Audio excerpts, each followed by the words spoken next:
IPL 2023 के mini auction में Delhi Capitals एक बहुत ही अनप्रेडिक्टेबल टीम होने वाली है, क्योंकि दिल्ली कैपिटल्स के पास बजट भले ही पूरे 19 करोड़ का हो, लेकिन उनकी रिक्वायरमेंट्स कोई इतने ज्यादा है नहीं और सिर्फ 2 ओवरसीज स्लॉट उनके पास खाली बचे हैं। और उससे अलग जो 4 मेन ओवरसीज खिलाड़ी हैं जो कि उनकी प्लेइंग 11 में खेलते हैं, यानी कि David Warner, Anrich Nortje, Mitchell Marsh और रॉबमन पावेल, ये चारों प्लेइंग 11 में कंफर्म है। तो अब दिल्ली कैपिटल्स दूसरी टीमों की नींद हराम कर रही है, क्योंकि बजट उनके पास इतना ज्यादा है और रिक्वायरमेंट इतनी कम है कि जो बड़े खिलाड़ी आईपीएल में आ रहे हैं, जिनको तकरीबन सभी टीमें टारगेट करने की सोच रही हैं, like Ben Stokes, Sam Curran, Cameron Green, Nicholas Pooran, Mayank Agarwal, ये सभी दिल्ली कैपिटल्स के रेडार पर है। और जिनके ऊपर भी दिल्ली कैपिटल्स हाथ रखेगी उनको अपनी टीम में शामिल करने का मादा इस टीम के पास है, क्योंकि जरूरत ही इतनी कोई बहुत ज्यादा नहीं है। अगर हम दिल्ली कैपिटल्स के रिक्वायरमेंट्स पर नजर डालें तो उनको सबसे ज्यादा जरूरत है एक पेस बॉलिंग ऑलराउंडर की, जो अक्षर पटेल के साथ बैटिंग डेप्थ बढ़ाए।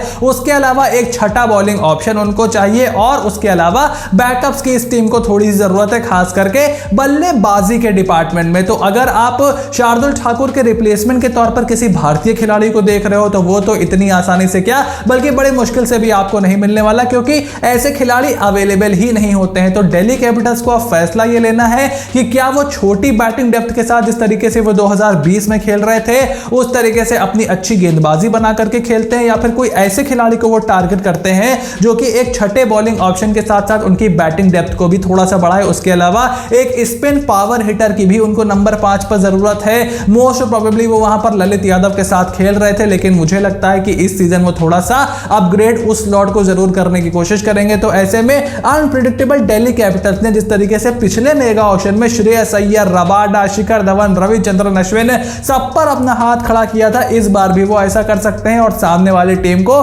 काफी ज्यादा मुश्किलात का सामना करना पड़ सकता है जो भी किसी खिलाड़ी पर बोली लगा रही होगी। तो इस वीडियो में हम ऐसे ही 6 खिलाड़ियों के बारे में बात करेंगे जिनको दिल्ली कैपिटल्स आईपीएल 2023 के मिनी ऑक्शन में टारगेट कर सकती है।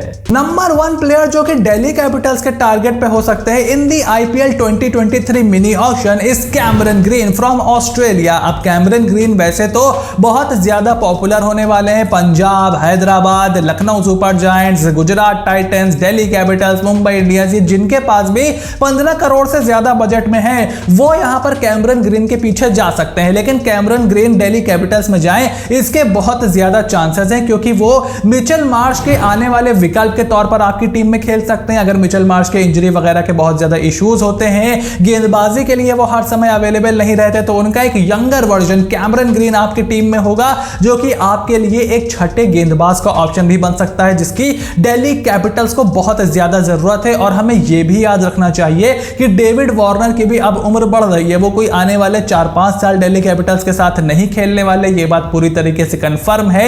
एक आध सीजन में भी और वो उस तरीके से खेले, लेकिन कैमरन ग्रीन अगर उस टीम में आ जाते हैं तो पृथ्वी शॉ के साथ एक बहुत ही खतरनाक ओपनिंग पेयर वो बना सकते हैं, या फिर आप उनको मिचेल मार्श की जगह नंबर 3 पर भी खिला सकते हो। ऐसे में डीसी की कंडीशंस को देखते हुए कैमरन ग्रीन उनके लिए एक बहुत ही सटीक विकल्प साबित हो सकते हैं। सेकंड प्लेयर जो कि दिल्ली कैपिटल्स के स्क्वाड में अपनी जगह बना सकते हैं और प्लेइंग 11 में खेलने का मौका भी पा सकते हैं, कुड बी शिवम मावी। अब शिवम मावी से पहले कमलेश नागरकोटी ऑलरेडी दिल्ली कैपिटल्स के पास है। शार्दुल ठाकुर को छोड़ने के बाद वो किसी ऐसे भारतीय खिलाड़ी की तलाश में है जो कि फास्ट बॉलिंग के साथ साथ उनको थोड़ी बहुत बल्लेबाजी करके भी दे, चाहे अक्षर पटेल को उन्हें नंबर 7 पर खिलाना पड़े और वो तेज गेंदबाज नंबर 8 पर खेले। यहां पर मावी थोड़े से ज्यादा इंप्रेसिव मुझे दिखाई पड़ते हैं कमलेश नागरकोटी से, और हो सकता है कि दिल्ली कैपिटल्स उनको अपनी टीम में खरीद करके एक बार फिर से नागरकोटी और मावी की जोड़ी बना दे, जिस तरीके से कोलकाता नाइट राइडर्स में हुआ करता था। और उसके अलावा एनरिक नॉर्किया, खलील अहमद और शिवम मावी एक अच्छा पेस तिगड़ी बना सकते हैं और कुलदीप यादव और अक्षर पटेल के साथ मिलकर उनकी पूरी बॉलिंग को कंबाइन कर सकते हैं, क्योंकि Mavi lower down the order बड़े शॉट लगाने की काबिलियत भी रखते हैं। एक समय पर आने वाले समय के अच्छे बॉलिंग ऑलराउंडर वो माने जा रहे थे, लेकिन इंजरी ने उनका करियर कर्टेल कर दिया। ऐसे में हो सकता है कि दिल्ली कैपिटल्स शार्दुल ठाकुर के बदले आपको शिवम मावी पर बोली लगाती हुई दिखाई दे। थर्ड प्लेयर जैसे दिल्ली कैपिटल्स आईपीएल के मिनी ऑक्शन में टारगेट कर सकती है could be Nicholas Pooran from West Indies. अब निकोलस पूरन को दिल्ली कैपिटल्स अगर टारगेट करती है तो वो उनको नंबर 5 पर एक स्पिन हिटर के तौर पर भी देख सकते हैं। जिस दिन मिचेल मार्श, डेविड वार्नर या फिर रॉबमन पावेल में से कोई अनअवेलेबल होता है तो वो नंबर 5 पर आपके लिए खेल सकते हैं। उसके अलावा आपके लिए एक बैकअप विकेट कीपर का ऑप्शन भी बन सकते हैं। और दिल्ली कैपिटल्स को आदत है ऐसे खिलाड़ियों को खरीदकर अपनी टीम में शामिल करने की। लुंगी एनगीडी उनके पास है, मुस्तफिजुर रहमान उनके पास है, चेतन साकरिया उनके पास है, और ये सभी मोस्ट प्रोबेबली आपको बेंच गर्म करते हुए ही दिखाई देंगे। तो हो सकता है इसमें एक नाम और निकोलस पूरन का जुड़ जाए, लेकिन निकोलस पूरन आप मेरे ख्याल से ऐसे खिलाड़ी को उनको टारगेट करना चाहिए जिनको वो प्लेइंग 11 में खिला पाए। लेकिन मुसीबत यह है कि अगर 4 ओवरसीज खिलाड़ी आपके लॉक हैं तो निकोलस पूरन के लिए प्लेइंग 11 में जगह बनाना बिल्कुल नामुमकिन हो जाएगा। फोर्थ प्लेयर जिसे दिल्ली कैपिटल्स टारगेट कर सकती है in the IPL 2023 mini auction is Sam Curran from England. अब जितना बजट इनके पास है, अगर ये कैमरन ग्रीन, पूरन अग्रवाल जैसे खिलाड़ियों को टारगेट नहीं करते तो ऐसा माना जा सकता है कि ये सैम करन के पीछे भी जा सकते हैं। लेकिन मेरा अंदेशा यह है कि सनराइजर्स हैदराबाद या फिर पंजाब किंग्स सैम करन पर अपना पूरा बजट खाली कर सकती है। लेकिन दिल्ली कैपिटल्स के साथ एडवांटेज यह है कि सैम करन को अपना पूरा बजट दे देंगे, फिर भी इनकी टीम पर कोई बहुत ज्यादा फर्क नहीं पड़ेगा। अगर सैम करन इनके पास आते हैं तो नंबर 7 पर सैम करन हो गए, नंबर 8 पर अक्षर पटेल हो गए, उसके बाद कुलदीप यादव, नॉर्किया और खलील के साथ ये खेल सकते हैं। खलील की जगह कभी साकरिया को खिला लिया, कभी किसी को खिला लिया, वो भी इनके पास एक ऑप्शन रहेगा। लेकिन उसके बाद परेशानी यह है कि वार्नर, मिचेल मार्श और रॉबमैन पावल में से किसी एक को इन्हें बाहर करना पड़ेगा। अब वार्नर जबरदस्त फॉर्म में चल रहे होते हैं, आईपीएल में खूब रन भी बनाते हैं, पिछले साल भी उन्होंने बहुत रन बनाए थे, लेफ्ट और राइट हैंड कॉम्बिनेशन बहुत शानदार बैठा पृथ्वी शॉ के साथ। मिचेल मार्श नंबर 3 पर उस रफ्तार को आगे बढ़ा सकते हैं, खतरनाक पेस हिटर हैं, और उसके बाद फिनिशर का रोल निभाते हैं रॉबमैन पावल, और फिर एंड्रिक नॉर्किया को तो आप छू नहीं सकते। तो सैम करन को अगर ये टीम खरीदती है तो उनको कैसे प्लेइंग 11 में स्लॉट इन करेंगे। लेकिन जितना बजट इनके पास है, हमें यह कभी भी नहीं भूलना चाहिए कि दिल्ली कैपिटल सैम करन को बोली जरूर लगा सकती है in the mini auction. Fifth player जिसे दिल्ली कैपिटल्स टारगेट कर सकती है in the mini auction is England's captain Ben Stokes. अब बेन स्टोक्स भी कैमरन ग्रीन की तरह अगर दिल्ली कैपिटल्स की स्क्वाड में आ जाते हैं तो नंबर 3 पर वो सीधे सीधे मिचेल मार्श को रिप्लेस कर सकते हैं, या फिर आने वाले समय में अगर डेविड वार्नर जब आईपीएल में उतना अच्छा परफॉर्म नहीं करेंगे या फिर आईपीएल से वो रिटायरमेंट लेंगे तो बेन स्टोक्स ओपनिंग जोड़ी में उनके सटीक रिप्लेसमेंट हो सकते हैं। पृथ्वी शॉ के साथ कमाल की ओपनिंग जोड़ी बना सकते हैं, और उसके साथ साथ आपको चौथे तेज गेंदबाज का विकल्प भी देते हैं, और छठे गेंदबाज का ऑप्शन भी ऑटोमेटिकली वो बन जाते हैं।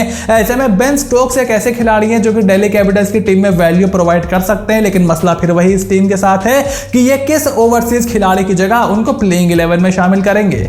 Last but not the least, sixth player जिसे दिल्ली कैपिटल्स अपने स्क्वाड में शामिल कर सकती है in the IPL 2023 mini auction could be Chris Woakes from England. अब most probably Sam Curran, Cameron Green या फिर बेन स्टोक्स जितने अच्छे ऑलराउंडर तो क्रिस वोक्स नहीं है, लेकिन और उतने महंगे भी नहीं जाएंगे। लेकिन जो चीज दिल्ली कैपिटल्स को चाहिए, एक ऐसा गेंदबाज जो कि थोड़ी बहुत बल्लेबाजी करके उनको दे और उसके साथ साथ नए बॉल से विकेट चटकाने की काबिलियत रखता हो, वो काम क्रिस वोक्स काफी अच्छा कर सकते हैं दिल्ली कैपिटल्स के लिए।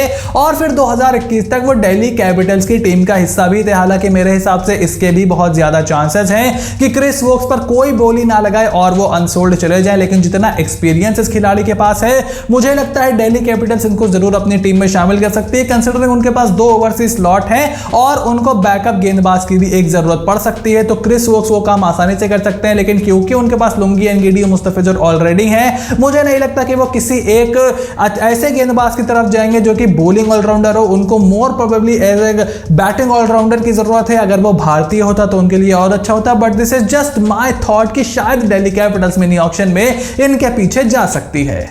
तो अब अगर हम दिल्ली कैपिटल्स के प्रोबेबल प्लेइंग 11 देखें तो पृथ्वी शॉ के साथ डेविड वार्नर ओपन करेंगे, then Mitchell Marsh at 3, Rishabh Pant at 4, then right hand batsman Rovman Powell, Axar Patel, Kuldeep Yadav, Anrich Nortje, Khaleel Ahmed और चेतन साकरिया के साथ यह टीम जा सकती है। जो राइट हैंड बैट्समैन इनको चाहिए, वहां पर इनको एक अच्छा स्पिन हिटर चाहिए, जो कि मेरे हिसाब से सरफराज खान इस टीम के लिए काम कर सकते हैं। सरफराज को अगर ये थोड़े से और ज्यादा मौके देते हैं, रोल उनका क्लियर कट रखते हैं कि आपने जाकर के स्पिन अटैक करना है as a right hand batsman, और मैचअप्स, अच्छे मैचअप्स के सामने उनको बल्लेबाजी करवाई जाती है। थोड़ा बहुत अनऑर्थोडॉक्स क्रिकेट भी सरफराज खेल सकते हैं। काफी पहले हमने आईपीएल में उनके टैलेंट का मुजाहिरा देखा भी है, तो वो एक अच्छा काम कर सकते हैं। और अगर कोई बड़ा खिलाड़ी उनके हाथ नहीं लगता, देखिए ओवरसीज प्लेयर को तो आप प्लेइंग 11 में नहीं खिला सकते। अनटिल एंड अनलेस आप सैम करन, कैमरन ग्रीन या बेन स्टोक्स में से किसी को नहीं पकड़ते, आप उनको मिचेल मार्श या रॉबमैन पावल से रिप्लेस नहीं कर सकते इन द प्लेइंग 11। तो अगर ऐसा होता है तो एक बिट्स एंड पीसेस प्लेयर खिलाने से अच्छा है आप चेतन साकरिया को बेंच पर बिठाने की जगह अपनी टीम में डालो,